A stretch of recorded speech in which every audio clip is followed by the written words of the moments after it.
নমস্কার বন্ধুরা, আপনাদের আরও একবার স্বাগত জানাই পাবলিক ভিউ কলকাতাতে। বন্ধুরা, এই ভিডিওতে আইএসএল ইন্ডিয়ান ফুটবল ACL2 নিয়ে কিছু গুরুত্বপূর্ণ আপডেট দেবো। যেমন ইস্ট বেঙ্গল ACL2 এ যেই গ্রুপে পড়েছে, ইস্ট বেঙ্গল দলের সঙ্গে যেই বাকি দলগুলো আছে তারা কতটা শক্তিশালী, ইস্ট বেঙ্গল কেমন গ্রুপে পড়েছে সেটা জানাবো। হাওয়াস কেন তিনি চিন্তিত, ইস্ট বেঙ্গল দলের ডুরান্ড কাপের সবথেকে বড় সমস্যা কি হতে পারে, SC দিল্লি কতটা ভালো প্রতিপক্ষ ইস্ট বেঙ্গল দলের জন্য। তার পাশাপাশি লাল্লেং জোলা ছাংটে মোহন বাগানের হয়ে সেমিফাইনালে খেলতে নামবে, অনেকটা স্বস্তি পেলাম। মিগুয়েল তার বর্তমান আপডেট কি, তার পাশাপাশি CFL এর বাস্তবতা কি আপনাদেরকে জানাবো। তাই বলতেই পারি ভিডিওটা গুরুত্বপূর্ণভাবে শেষ পর্যন্ত দেখবেন, এবং যারা চ্যানেল নতুন সকলকে একটাই অনুরোধ করে রাখবো, যেহেতু এইখানে আপনারা খেলার সমস্ত রকম আপডেট পেয়ে যাবেন, তারা অবশ্যই পাবলিক ভিউ কলকাতা চ্যানেলটিকে সাবস্ক্রাইব করে বেল আইকন প্রেস করে অল করে রাখবেন।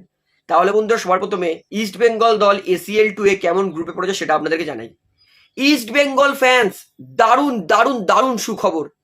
AFC চ্যাম্পিয়ন্স লিগ 2 এ ইস্ট বেঙ্গল দলের কিন্তু গ্রুপ ফাইনালিস্ট হয়ে গেল। ইস্ট বেঙ্গল দল AFC চ্যাম্পিয়ন্স লিগ 2 এর গ্রুপ ডি তার মধ্যে পড়েছে। ইস্ট বেঙ্গল দল তাদের প্রতিপক্ষ প্রথম দল আল হোসেন SC, দ্বিতীয় ক্লাব আল সরতা SC, তৃতীয় ক্লাব আল সিপ FC এবং চতুর্থ ক্লাব ইস্ট বেঙ্গল। তো আমি কেন বলছি ইস্ট বেঙ্গল ফ্যান্সের জন্য দারুণ সুখবর, এবং সত্যি আমারও ভালো লাগলো যে এই বছর ACL2 এ ইস্ট বেঙ্গল দল হয়তো নকআউট স্টেজ পরের পর্বে পৌঁছাতে পারে।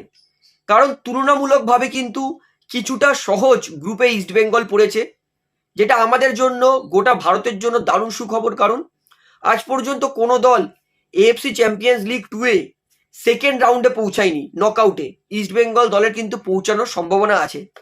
তো আমি কেন বলছি তুলনামূলকভাবে সহজ গ্রুপেই ইস্ট বেঙ্গল দল পড়েছে।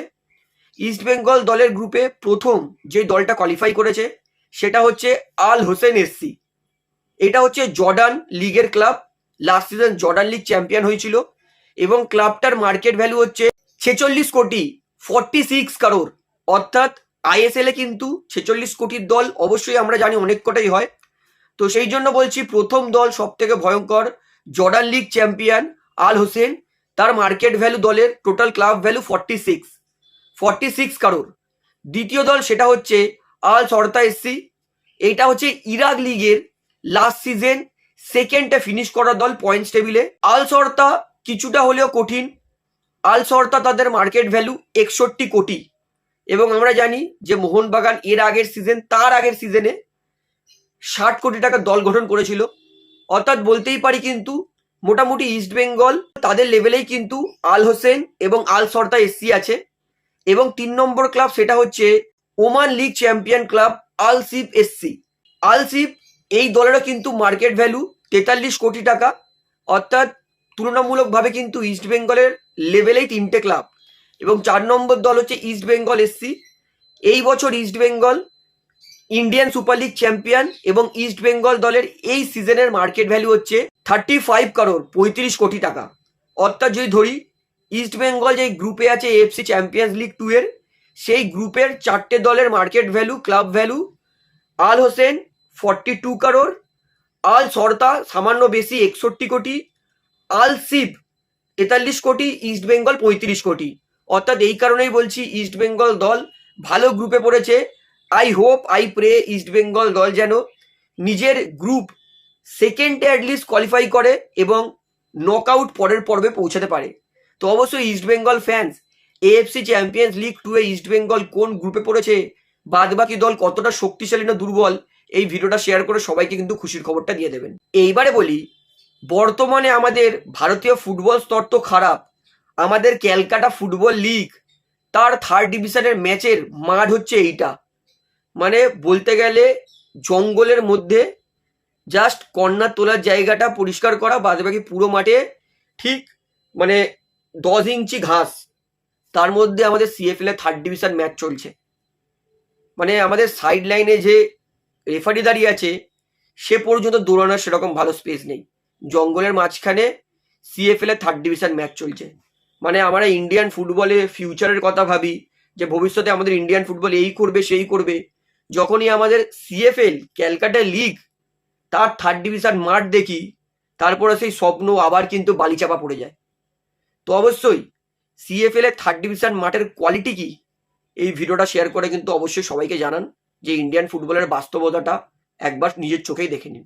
এইবারে বলি অ্যান্টোনিও লোপেজ হাভাস ইস্ট বেঙ্গলের কোচ কেন অখুশি। প্রথমত হাভাস তিনি ইন্ডিয়ান ফুটবলকে বোকা বলে দিয়েছেন। কারণ আমরা সবাই জানি যে 13ই August East Bengal ACL 2 qualification match খেলেছিল। তার 3 দিন মাথায় ইস্ট বেঙ্গল খেললো কোয়ার্টার ফাইনাল ডুরান্ড কাপে। তার 3 দিনের মাথায় ইস্ট বেঙ্গল খেলবে ডুরান্ড কাপের সেমিফাইনাল দিল্লির বিরুদ্ধে। অর্থাৎ এক সপ্তাহের মধ্যে ইস্ট বেঙ্গল দলকে 3টে কম্পিটিটিভ ম্যাচ খেলতে হচ্ছে। এই জন্যই কিন্তু হাভাস অখুশি, তিনি ইন্ডিয়ান ফুটবলকে বোকা বলে দিয়েছেন।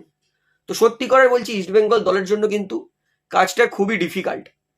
কারণ অনেস্টলি বলতে গেলে এক সপ্তাহে 3টে ম্যাচ, আমি বলবো না এর আগে কোনোদিন কেউ হয়নি। হাভাস যেই সিজনে মোহনবাগানকে চ্যাম্পিয়ন করেছিলেন সেই সিজনেও মোহনবাগানকে কিন্তু 60 দিনের মধ্যে 3টে ম্যাচ খেলতে হয়েছিল এবং হাভাস কিন্তু 3টে ম্যাচই মোহনবাগানকে জিতিয়েছিল। তাই হাভাসের জন্য কিন্তু কাজটা নতুন নয়। তবে সত্যি কথা বলতে একটা জিনিস তো মাথায় রাখতে হবে যে প্লেয়ারদের স্ট্রেন স্ট্যামিনার উপর অনেকটা এফেক্ট পড়ে। এসসি দিল্লি আসল সমস্যা, কারণ দিল্লি তারা কিন্তু যথেষ্ট ভালো ফুটবল খেলেছে ডুরান্ড কাপে। দিল্লি যেই গ্রুপে ছিল সেই গ্রুপে কিন্তু জামশেদপুরও ছিল। তা সত্ত্বেও দিল্লি তারা কিন্তু নিজের গ্রুপে 14টা গোল করেছিলেন, একটাও ম্যাচ হারিনি। এমনকি কোয়ার্টার ফাইনালে রাংদাই এসসিকে 5-1 গোলে হারিয়েছে দিল্লি। দিল্লি দলে কিন্তু একটা গোল স্কোরার নেই, সবাই মিলেমিশে গোল করেছে। টোটাল 4টে ম্যাচে দিল্লি 19টা গোল করেছে। সেই জন্যই বলছি ইস্ট বেঙ্গল দলের সমস্যা কিন্তু দিল্লি হতে পারে। তবে ইস্ট বেঙ্গল নিজের ঘরের মাঠে খেলছে, ট্র্যাভেলটা করতে হচ্ছে না, একটা দিক বাঁচোয়া। কেননা ট্র্যাভেল করতে হলে এইখান থেকে ওইখান, আবহাওয়া পরিবর্তন, বডি অ্যাডপ্ট করে না। কিন্তু যেহেতু এক সপ্তাহে 3টে ম্যাচ 3টেই ঘরের মাঠে খেলবে, তাই কিন্তু ইস্ট বেঙ্গল দলের সমস্যা অতটা হওয়া উচিত নয়। কারণ এক সপ্তাহের মধ্যে 3টে ম্যাচ ইস্ট বেঙ্গল তো প্রথম নয় যারা খেলছে না, যে যারা খেলছে এর আগেও ইন্ডিয়ান ফুটবলে অনেক কেউ করেছে। এমনকি দলদেরকে কিন্তু অ্যাওয়ে হোমও খেলতে হয়েছে এক সপ্তাহের মধ্যেই। আমি বলবো ইস্ট বেঙ্গল দলের জন্য কাজটা সত্যি ডিফিকাল্ট, কিন্তু অসম্ভব নয়। তবে দিল্লি ভালো দল, ম্যাচটা জমজমাট হবে, কাটাই কাটাই হবে, এতে কোনো সন্দেহ নেই। এইবারে বলি গতকাল মোহনবাগান তারা যে penalty shoot out tie breaker 8-9 জিতে সেমিফাইনালে পৌঁছেছে, মোহনবাগান দল তো অবশ্যই খুশি। লাল লেংজোলা ছাংটে মোহনবাগান যে সেমিফাইনালে পৌঁছেছে সেই ছবিটা নিয়ে নিজের স্টোরিতে লাগিয়েছে এবং স্টোরির ওপর লিখেছে যে আমি আশা করছি যে সেমিফাইনালে দলের সঙ্গে খেলবো। অর্থাৎ এইটাই কিন্তু মনটাকে আমার শান্ত করে দিয়েছে। ছাংটে আসায় ডেজান ড্রাজিক যেহেতু বাঁদিকের প্লেয়ার, বাঁদিকে চলে যাবে, ছাংটে ডান দিকে চলে আসবে, মানে মোহনবাগান দল অনেক মজবুত হয়ে যাবে। মোহনবাগান দল এখনো যেখানে স্ট্রাগল করছে উইং বরাবর, বাঁদিকে লিস্টন পাচ্ছে না, ডেজান ড্রাজিক ডান দিকে অত ভালো পাচ্ছে না। কারণ ডেজান সারাজীবন বাঁদিকে খেলেছে, এফসি গোতেও বাঁদিকে খেলেছে। তাই ডেজান যখন নিজের পজিশনে ফিরে আসবে, ডেজান তো স্বাচ্ছন্দ্য বোধ করবে। ছাংটের পজিশন ডান দিক, মানে ডেজান বাঁদিক, ছাংটে ডান দিক, মাঝখানে ম্যাকলারেন। নর্থ ইস্টের কপালেও কিন্তু দুঃখ আছে। অ্যাওয়ে ম্যাচ মানছি, কিন্তু ছাংটে আসায় কিন্তু মোহনবাগান দল অনেক মজবুত হবে, এতে কোনো সন্দেহ নেই। তো এবারে মিগুয়েল ফিগুরের আপডেটটা দিই। ছাংটে তো জানিয়ে দিয়েছে যে তিনি খেলবেন সেমিফাইনাল থেকে। মিগুয়েল কিন্তু খেলাটা মাস্ট, কারণ মোহনবাগান দলের সাহাল ছাড়া প্লেমেকার সেরকম দেখতে পাইনি। সাহাল ভালো আছে তো কোনো সন্দেহ নেই, সাহাল দুর্দান্ত খেলছে, কিন্তু প্রথম হাফে সাহাল যত এনার্জি দিয়ে খেলছে, সেকেন্ড হাফে কিন্তু 70 মিনিটের পর সাহালের খেলা দেখে বোঝা যাচ্ছে সাহাল কিন্তু টায়ার্ড। মানে সাহাল কিন্তু 70 মিনিটের পর তাকে খেলানো উচিত নয়, এটা কিন্তু আমি মানছি। তো শেষ 20 মিনিটে যদি মিগুয়েলকে মোহনবাগান পায় তাহলে কিন্তু মোহনবাগান দলের জন্য এটা দারুণ হবে। তো সাহাল 70 মিনিট খেলুক, মিগুয়েল যেন 20 মিনিট খেলার মতো ফিট থাকে। যদি মিগুয়েল ছাংটে চলে আসে প্লেইং 11-এ, তাহলে আমি বলবো যে নর্থ ইস্টের কপালে হতে পারে নর্থ ইস্ট হোম গ্রাউন্ড, নিজের ঘর ছেড়ে কোথাও খেলতে যাচ্ছে না, মোহনবাগান খেলতে যাবে ট্রাভেল করে 3 দিনের মাথায়।